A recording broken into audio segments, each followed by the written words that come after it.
지금 2026년 6월인데요. 상반기 정도 되면 회고를 하는 편입니다. 그래서 인스타그램 같은 거 보면 나를 회고하는 30문항 이런 거 있잖아요. 그런 내용들을 좀 가져와서 회고를 하는 편이고, 보통 저는 하루도 빠짐없이 일기를 좀 꾸준하게 쓰는 편입니다. 그래야 나중에 회고할 때 그때가 생각이 나거든요. 그래서 미리 인스타그램에서 발견한 그 상반기 회고 문항을 다이어리에 써놨어요. 문항들을 보면서 상반기를 되돌아보도록 하겠습니다. 제가 유튜브 보면서 내가 지금처럼 내 루틴대로 살았을 때 나의 5년 뒤는 성공했나요? 라는 그 멘트를 들었을 때 한 대 띵 맞는 것 같더라고요. 지금 제가 이렇게 살았을 때 5년 뒤가 성공하지 못할 것 같았어요. 내가 열심히 계획하고 살아야겠다라는 생각을 했고, 첫 번째 파트는 나는 원하는 방향으로 가고 있는가? 올해 내가 가장 용기 냈던 선택? 내가 스스로 한 선택? 뭐가 있을까? 그게 있네. 제가 항상 혼자 러닝하다가 진짜 용기 내서 단체 러닝을 해봤거든요. 그거네요. 러닝을 함께 뛰어본 것. 이제 제가 하는 러닝은 정기적인 건 아니고 서울시에서 진행하는 모닝런이 있었어요. 그 모닝런을 신청해서 같이 뛰는 건데 그거 한 게 가장 용기 냈던 선택이었던 것 같네요. 그리고 반년 전에 내가 지금의 나를 본다면 놀랄 점. 이거는 좀 있어요. 첫 번째는 일기를 매일 쓴 것. 단 한 번도 빠짐없이 매일 썼어요. 그게 가장 놀라운 점이고, 일기야 지금까지 오래 썼는데 한 번도 안 밀리고 쓴 적은 올해가 처음인 것 같아요. 그래서 그게 좀 놀랄 점인 것 같고, 그 두 번째도 듀오링고 영어 공부를 하고 있는데 지금 115일째 하고 있어요. 이것도 이렇게 꾸준히 한 적은 태어나서 처음인 것 같아요. 그래서 이 두 가지가 가장 놀랄 점인 것 같고, 올해 포기해서 오히려 잘 된 것? 포기? 내가 포기한 게 있나? 도전도 잘 안 하고 포기도 잘 안 하긴 하는데 있어. 원래 제가 승진차인데 그 욕심을 포기했어요. 이게 원래 하던 대로 하면 되는데 괜히 그 차수가 되니까 욕심이 생기는 거예요. 근데 욕심이 생기다 보니까 사람이 좀 일하면서 변질돼. 원래 내가 일하는 방향과 좀 달라지는 것 같아요. 그 모습이 내모가 보기에도 좋지 않고. 그래서 그냥 내려놨어요. 왜냐면 저는 평상시에도 의미 있게 열심히 일하려고 하는 사람이기 때문에 그냥 그렇게 계속 일하면 될 것 같아요. 그냥 욕심이라는 게 절 좋지 않게 나쁜 모습으로 만드는 것 같아서 그건 포기했어요. 그리고 네 번째, 아직도 미련이 남는 선택은 또 일렉이야. 업무 R&R이 올해 제대로 안 된 것 같아요. 조금 더 설득을 할 수 있었었는데 그런 것들이 그냥 좀 미련에 남는다 정도? 지금의 나는 내가 원하던 모습에 얼마나 가까워졌을까? 작년보다는 나아졌어요. 작년보다는 올해의 내가 더 잘하고 있어요. 두 번째 파트, 나는 무엇에 시간을 쓰고 있을까? 올해 가장 많은 시간을 쓴 일, 속상하지만 쇼츠. 원래 제가 이렇게 쇼츠를 많이 보지 않았는데 올해 미쳤나봐요. 쇼츠를 너무 많이 봤어. 그래서 그 시간은 후회 있어요. 그러니까 다양한 콘텐츠를 봤기 때문에 시야가 확장되는 것도 있을 수 있겠지만 쓸데없는 것도 너무 봤어요. 쇼츠를 보기 때문에 원래 하던 것도 못한 것들도 있고, 쇼츠로 너무 많은 시간을 쓴 걸 후회해요. 그래서 남은 시간은 정해진 시간에만 볼 거예요. 꼭. 그리고 요즘 나를 가장 웃게 만드는 것은 always, 항상 우리 코코, 나의 반려견 신코코 앞에서 가장 많이 웃는 것 같고, 그냥 바라보기만 해도 너무 행복하고 날 웃게 해요. 그래서 이건 언제나 11년째 나의 반려견입니다. 반대로 가장 지치게 만드는 거. 아무튼 그래서 올해 남은 6개월 동안 내가 더 늘리고 싶은 것은, 그러니까 더 늘리고 싶은 시간이겠죠? 제가 아웃풋을 만들고 싶다고 했잖아요. 생산적인 일을 하고 싶어요. 그래서 그림 그리는 시간, 영상을 편집하는 시간. 기획이랑 촬영은 계속해요. 근데 편집을 안 하니까 쌓여있어. 이 두 개를 늘리고 싶어요. 세 번째, 나는 잘 쉬고 있을까? 최근 아무 이유 없이 행복했던 순간. 제가 2주 전에 맹장 수술했어요. 그래서 처음으로 아무것도 안 하고 쉰 것 같아요. 제가 중학교 때부터 알바했거든요. 워홀을 갔었을 때도 일을 했기 때문에 사실상 휴가 때 놀러 가서도 바빠. 놀아야 되니까. 그래서 아무 이유 없이 행복했던 순간은 아무것도 하지 않은 순간이었던 것 같아요. 그리고 행복이라는 걸 꺼내면 아팠을 때 저희 강아지랑 계속 함께 했거든요. 그냥 그 산책하는, 함께 있는 그 일상, 그 순간이 너무 행복했던 것 같아요. 너무 행복했어. 쉬는 날에도 나를 불안하게 만드는 생각은 아무것도 안 해서 불안해요. 저는 하루가 꽉꽉 채워져서 되게 유익하게 정성스럽게 산 하루를 뿌듯해하는데 아무것도 안 하면 너무 불안해요. 근데 사실 뭘 해도 그게 그렇게 나한테 엄청난 도움이 있진 않지만 그래도 아무것도 안 하고 가만히 있으면 진짜 가만히만 되는 것 같아서 아무것도 안 한 게 불안합니다. 그리고 지금 내 삶에 부족한 건 성취일까 여유일까? 여유는 아닌 것 같고 이거는 나중에 누려도 돼요. 지금 내가 그렇게 여유가 부족하다고 생각하지 않아. 왜냐면 나는 이렇게 지금 나의 삶을 회고하며 나를 돌아보는 시간조차도 나는 여유를 느끼고 있다고 생각하기 때문에 전 성취라고 생각합니다. 내가 지금 하고 싶은 거에 대한 성취가 부족해. 성취를 한다면 내가 좀 더 내가 원하는 방향으로 갈 수 있을 것 같다라는 생각이 들어요. 오늘 나에게 필요한 한마디. 잘했다.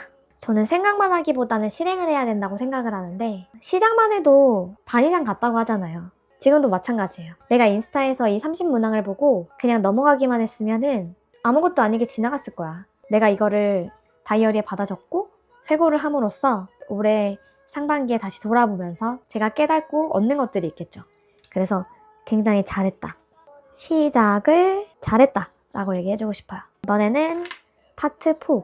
나는 어떤 사람들과 함께 하고 있을까? 올해 가장 고마웠던 사람. 엄마. 항상 엄마는 저에게 고마운 존재예요. 감사한 존재고 그냥 항상 날 위해 모든 걸 다 해주시잖아. 본인이 힘들어도 내가 힘든 걸 더 걱정해. 엄마는 참 고마운 존재인 것 같습니다. 가족이라고 말하고 싶어요. 너무 고마운 존재입니다. 요즘 가장 많이 듣는 말. 왜 자꾸 웃어?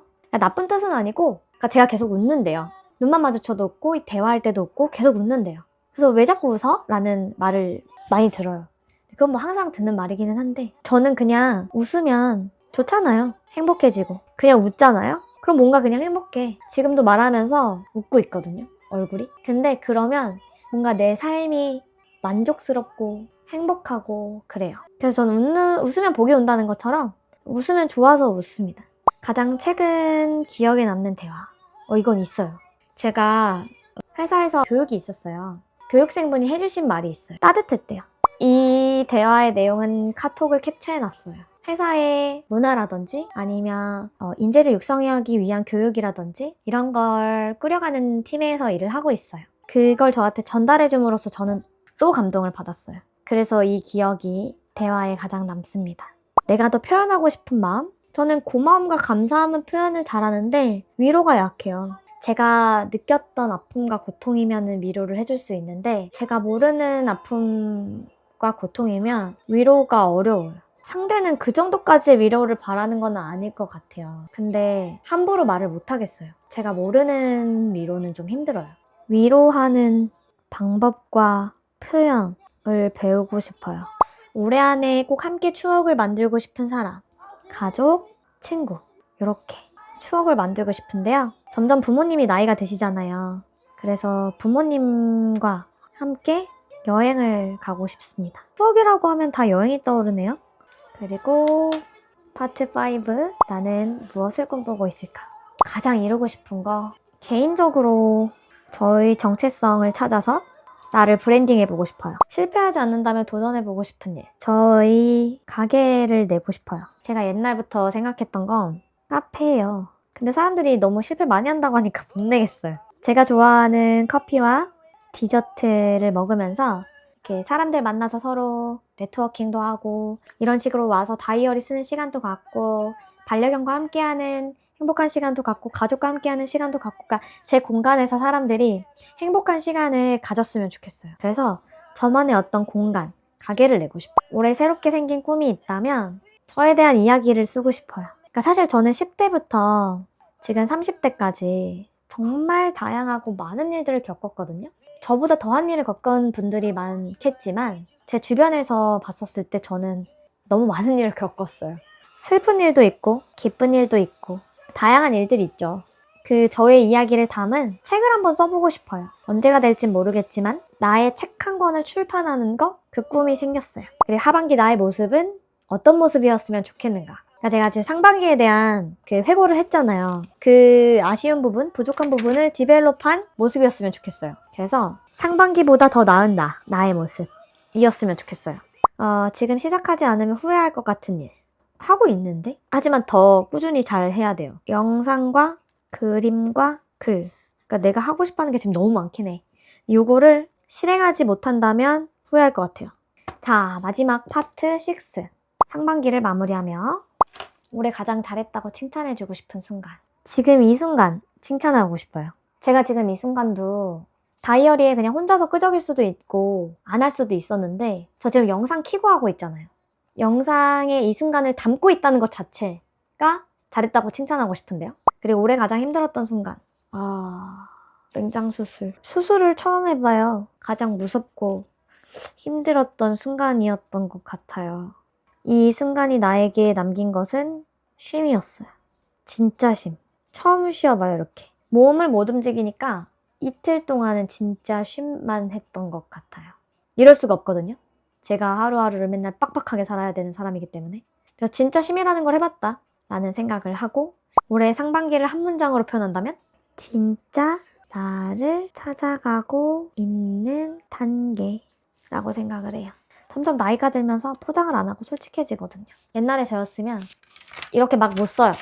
글씨 예쁘게 쓰려고 진짜 노력했을 거고 이쁘게 하려고 포장하려고 했을 텐데 지금은 그것보다는 다 내려놓고 머리로 생각하는 게 더 중요하다고 생각해요. 포장은 나중에, 지금은 그럴 땐 아니라고 생각해요. 하반기에 꼭 지키고 싶은 한 가지, 시간 관리를 통한 실행력 올리는 거. 하고 싶은 게 있잖아요. 그걸 하려면 시간 관리를 잘해야 되고 실행력을 더 높여야 돼요. 올해 연말에 내가 회고를 할 때는 이거에 대해서 나에게 칭찬해주고 싶어요. 12월에 나에게 남기고 싶은 한마디. 나 잘했니? 지금처럼 지내면 5년 뒤의 나 성공할 것 같아? 라고 물어보고 싶습니다. 자, 이렇게 해서 2026년도 상반기 회고 해봤는데요. 이렇게 글로 나에 대한 생각을 많이 하는 게 좋은 것 같아요. 아이패드, 타이핑, 디지털적으로 하는 것도 좋지만 저는 이렇게 전자기기를 잠깐 내려놓고 생각을 할 때는 이 종이 다이어리와 펜이 가장 집중도 잘 되고 좋은 것 같아요. 나의 생각을 글을 쓴 행위로서 꺼내는 거죠. 그래야 더 잘 생각이 꺼내진다고 생각을 합니다. 이렇게 해서 2026년 상반기 회고했고요. 아직 6월이니까 많이 해보셨으면 좋겠어요. 그러면 저는 이 다이어리를 들고 또 카페에 가서 커피 한 잔 마시면서 저에 대해서 생각하고 저와 함께 대화하는 시간을 가지러 가보겠습니다. 그럼 안녕!